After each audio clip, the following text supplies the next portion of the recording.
Okay, so let's deal with this because there might be some folks out there that are looking in here and they're saying, well, how did you learn to do these things? One, and I would say, and I think we have something that we'll end up showing on the screen here, regarding in 1979, I think it was, you were charged in New York City with practicing medicine without a license. You were ultimately charged, indicted, and taken before the New York Supreme Court. And I would advise my viewers who might be questioning your authenticity that you won that case. Now, so the charge was practicing medicine without a license and claiming that you had a remedy to cure AIDS, cancer, and diabetes. So the question is, how did you win that case against what some people say are the toughest prosecutors in the land? Well, it was 1987. 87, not 79, 87. The 10th of February. Okay. My mother knew they were coming. When I told my mama that I had cured my 13 AIDS patient, she said, "They're gonna get you. They're gonna get you." So let me stop you there. You said I cured my 13 AIDS patients. Yeah. So you had 13 patients Yeah. who had AIDS. Yeah. And then you say you cured them. Sure. Keep talking. So my mother said, "They're going to get you." I said, "But Mom, why are they going to get me?" Because you must remember that you live in a society that supports a certain philosophy and a certain system. You being the color that you are, black, and then you're going against the grain, they're going to get you.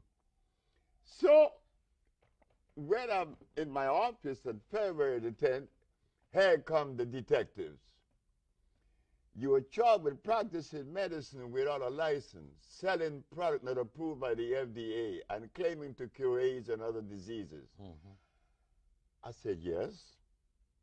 "Well, you are making a fraudulent claim." Mm-hmm. I asked the detective, "How do you know that?" Because you were advertising in newspapers. Of course. I advertised in the Village Voice, the Amsterdam News, and the New York Post. And you were telling people through your advertising that you can cure AIDS, sickle cell, lupus, herpes, blindness, diabetes, paralysis, and others. Okay, so they come knocking on the door and So knocked on my door and took me to jail. But the funny thing about it, I was happy. I was very, very, extremely happy. When everybody in my office was crying, I was happy because my mama told me they were coming. And I knew that I had sufficient evidence to prove my position. Not only scientifically, empirically, historically, and whatever way they would desire. So while I was in jail, I'm saying, I wonder what defense they would have against me. Yeah. I would like to know. But I didn't blame the Attorney General, Mr. Robert Abrams, because why should he accept from me the statement that I cure AIDS and sickle cell and blindness when no one else has ever made those claims? The man had a right to arrest me, but he was making a mistake. So I'm sitting in jail, and I'm happy. When I got out of jail and when I went in front of the judge, I asked 3 questions. And they were? They were, "Your Honor." You defended yourself? Of course I did. Okay. "Your Honor, is it a fact that the Holy Bible teaches that the herbs are for the healing of the nations?" She said, "Yes." "Is it a fact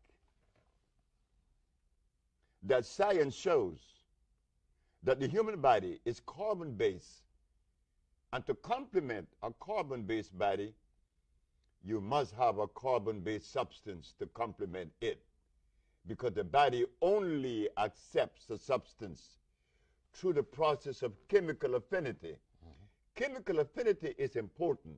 It's an electrical transfer. Chemical affinity. Okay. The body could only accept what it is made of, not something new or alien to it. Last question. Your Honor, is it a fact that the father of medicine, Mr. Hippocrates, the man that established the principle of medical science today, cured every disease known to man? Did he use herbs or chemicals? She said, herbs. I said, thank you very much. I rest my case. Okay. Go ahead. So I understood that the state were unprepared to defend itself. They were unprepared because in the past there was 2,781 cases that came before the Supreme Court and lost. Yeah. I won. Yeah. Not only did I prove scientifically, but I had the diagnostic sheets, and I do have them today. And those diagnostic sheets didn't come from me. They came from their school, their American medical accredited school. Did I read it correctly where there was some requirement for you to actually bring patients, a patient into court from each of those maladies, and that you brought multiple patients in court who, one, testified themselves, and that you had medical records, one showing that they were victims of the disease, and then showing that it had been cured by one doctor, and then a second doctor verifying what the first doctor had said? Yes. We have to remember this, that whenever you make a statement that goes against the grain, you better be prepared. You better be prepared. The judge said that I had to bring one of every patient that I had cured, and there was one that said others. The others was a man that came from Italy. He was paralyzed. But I was supposed to take 9. I took 77. You took 77 patients in court with you? That's correct.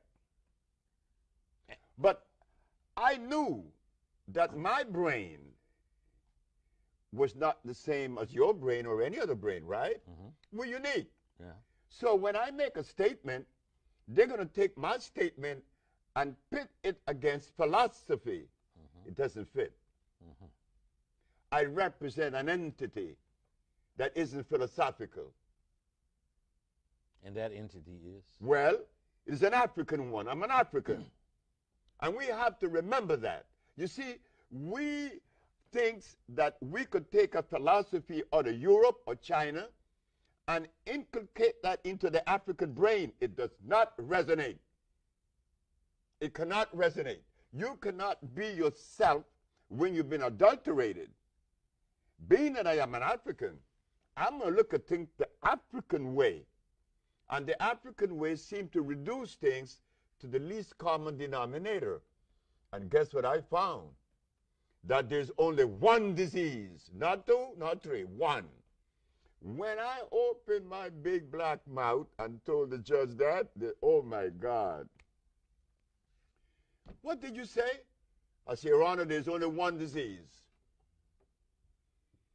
And what is Could that? you substantiate that? Okay. Of course, I'm not going to just deploy a bunch of empty words. I represent a country. I represent a people.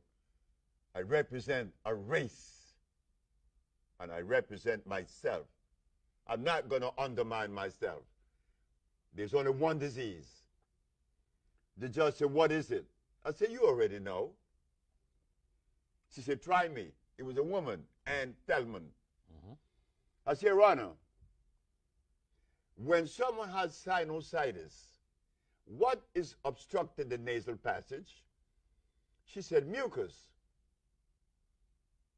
And when another has bronchitis, what is obstructing the bronchial tubes? She said, mucus. And when another has pneumonia, what's covering the cells of the lungs? She said, mucus. Dr. Victor Herbert, who is defending the state of New York, jumped up and said, what about AIDS? You and your one disease theory? I said, Your Honor, this doctor is saying that I believe in a theory. I am the last individual on earth that could believe in a theory. I do not lend myself to theories or philosophy. Either I know or I don't know. Okay. He's talking about theories. Yeah. You talking about the real deal. I'm talking about reality, not theories, not philosophy. So please share with this. So she said, and what about AIDS? Yeah. I said, well, he asked about what about AIDS? He want to know where the mucus. I said, Your Honor, have you been to an AIDS ward? She said, yes. I said, what is it that the AIDS spits up every 5 minutes? She said, mucus. Where is the mucus? It's in the skin, it's in the blood, and the lymphatic system that makes up the immunological system. That is where you find the mucus, Mr. Victor Herbert. How could you agree with, how can you disagree with truth? You see, what happened, I didn't go to school. I have never been to school. I have never attended any school, kindergarten, grade school, high school, or anything. But I had parents that kept me anchored to the African way, not to the Chinese way, not to the European way, not to the Japanese way. I am an African. Were your patients all of color? No, no. I have patients that are white. I have more white patients than I have black. Okay, so this scourge that, has just run rampant, through the world, AIDS. Can you walk us through as much as you can a step-by-step process where you have a patient that has AIDS and you do XYZ or ABC, and then the patient no longer has AIDS? Can you walk us through that? Of course. When the first patient was a brother in Boston named Michael White, and a sister, she's from D.C. Her name is, oh boy, I forgot her name right now. Okay. But she told me, she said, Dr. Sebi, my brother-in-law brother has AIDS in Boston. So what do you do? I said, well, I must send him the compound. The compound that I made were made to cleanse the cells. They come in the category of phosphates, carbonates, iodides, and bromides. Now we are entering the science of biochemistry. These are food and vitalizers. I remove from the man's diet lactose, uric acid, and carbonic acid, milk, starches, and meat. By removing these things from his diet and then cleansing his cells, he began to see recovery in 24 hours. And so it went. They kicked him out of the hospital 2 weeks later. Memorial Hospital in Boston, Dr. Bonanno. Then there was a young man in D.C. Zelma Peterson is her name. Zelma Peterson. Yeah. She was the one that introduced me to my second AIDS patient, and from then it was all the way alive. Okay. Now, you have documented. I got proof now. You have proof. I have books with the documents in it, diagnostic sheets. Yeah. And the medical world still puts out that you are a quack, you're a crazy man, you're not credentialed, and that you run scams on people.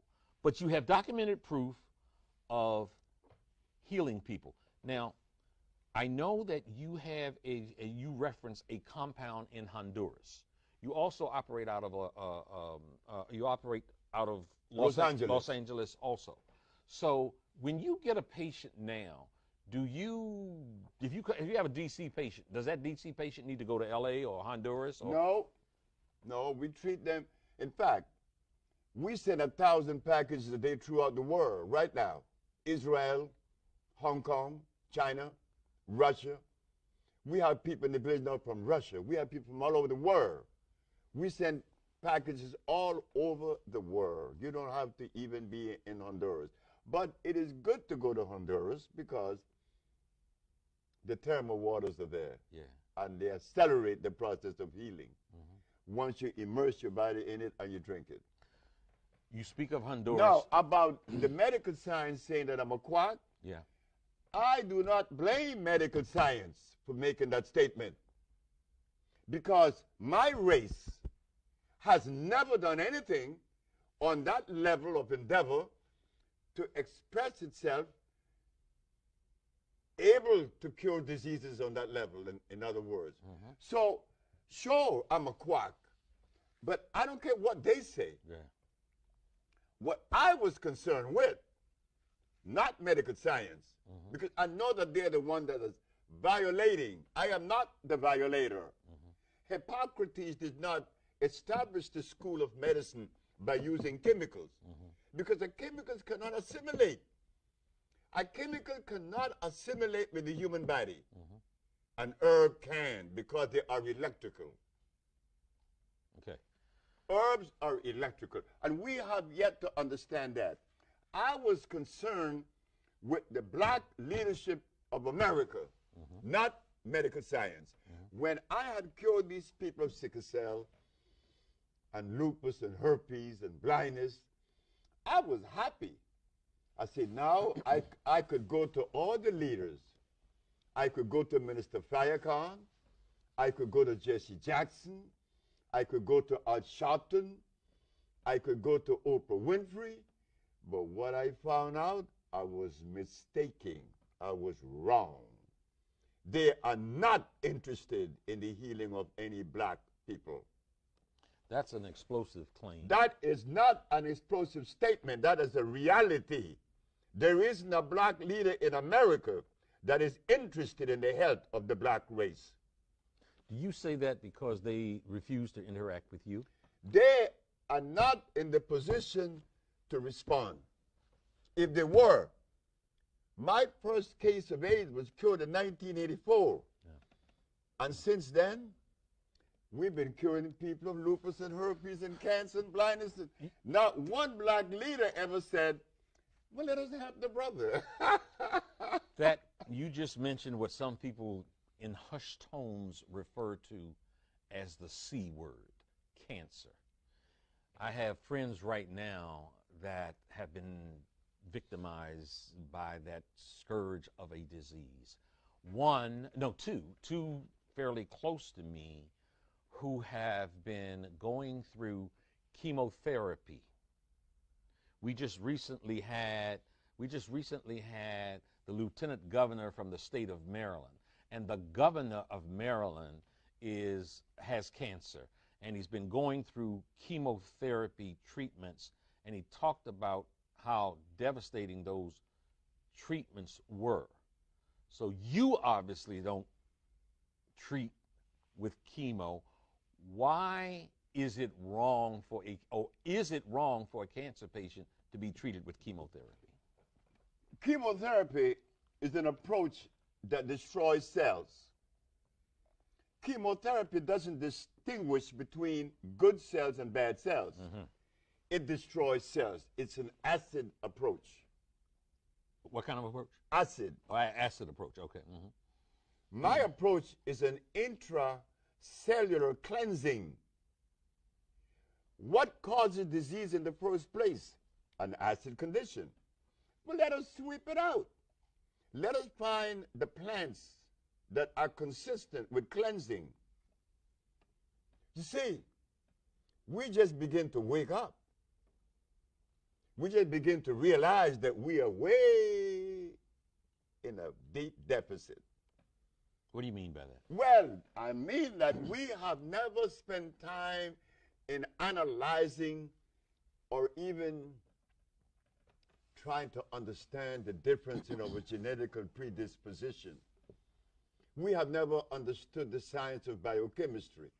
All of the folks that have came to us, they came to us with history, bunch of history, a lot of religion, a lot of philosophy, but none of them came with a food that would help me to live as healthy as I possibly can. Look carefully. We're not going to make excuses no more. Because if we continue to make excuses, we're going to go deeper into the deficit. Just recently, a report came out that the Christian diet need to be examined, re-examined. Because in the Christian diet, you have people eating hog, potatoes, rice, and beans. But if we take this substance to a biochemist, he's not going to find any food in any of these substances. So why do we eat these things? Then we get sick. I always use that black woman in the jungle. For some reason, she keeps showing up. This black woman in the jungle keeps showing up as setting the standards and raising the bar. Why? Tell me what you refer to when you say this black woman in the jungle. Oh, I mean, this woman was the woman that set the standards. This woman didn't die because of disease. She didn't have any hospitals in the jungle. She didn't have any doctors. She didn't have any medicine. That's why Hippocrates said that your medicine should be your food, or your food should be your medicine. Because the African people didn't have a doctor. They didn't need him. Because they didn't have any of the substance that would violate the biology of the individual. So how long did they live? Do you and I know how long those Africans lived in the forests of Africa before the chemical people came? Furthermore, my mama wasn't naked. She was natural. Because to say that my mama was naked in the forest is to say that God made clothes. It's clearly visible, these were tools in their plan to slay us. And with chemical weapons like skunk and crack, it got the future for many of us under wraps. We need a change, cause positivity is hardly seen. That's why I'm down with the UK RBGs. And with the children dying by vaccination. For my people of the new and the